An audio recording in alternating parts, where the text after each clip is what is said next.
আসসালামু আলাইকুম। দিন যতই যাচ্ছে ততই চিলমারী বাজারের আরও উন্নতি দিনের সাথেই পরিবর্তন হচ্ছে, অনেকটাই অ্যাক্টিভ বেশি। বরাবরের মতো সবসময় চিলমারী বাজারের যে ভিডিওগুলো আমি আপনাদের সামনে হাজির করি, কেননা এটা সবসময় আপনাদের সাপোর্ট ও ভালোবাসা আমি পেয়ে থাকি।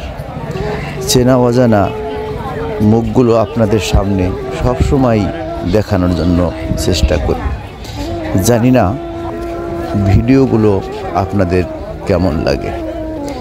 ভিডিওগুলো যদি ভালো লাগে তাহলে আপনাদের থেকে আশা করব ভিডিওগুলি লাইক, কমেন্ট, শেয়ার করে সাথে থাকবেন। এমনও হাজারো মানুষ আছে যেগুলোর মুখ এখন আর সরাসরি দেখতে পারেন না, কিন্তু আমার উদ্দেশ্যকতা এরকম যেন এই ভিডিওর মাধ্যমে সেই মুখগুলো আপনাদের সামনে তুলে ধরতে পারি, এটাই আমার কাম্য। আর সত্যি কথা বলতে গেলে গ্রামের যেই হাট বাজারের বিষয়গুলো এখন তো আর সচরাচর দেখা যায় না। আর বিশেষ করে শহরের যে লোকগুলো, এগুলো তো ভুলেই গেছে এই বাজারগুলো। এটা হলো চিলমারী বাজার।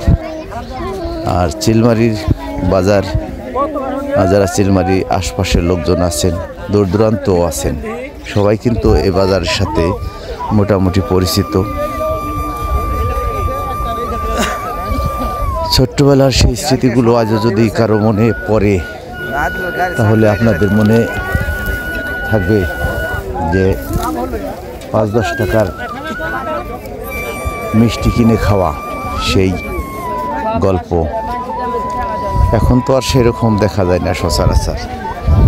তারপরেও এখনও যারা গ্রামে আছে, গ্রামের টাটকা শাকসবজি যারা খাচ্ছেন, মাশাআল্লাহ, এটা কি বলবো, কিছু বলার নাই। এটা অতুলনীয়। এই ভালোবাসা, এই ছোঁয়া সব জায়গায় পাওয়া যায় না, যেটা সাধারণত গ্রামের মধ্যে পাওয়া যায়। গ্রামের হাট বাজার মানে একটু আনন্দ, একটু বিনোদন।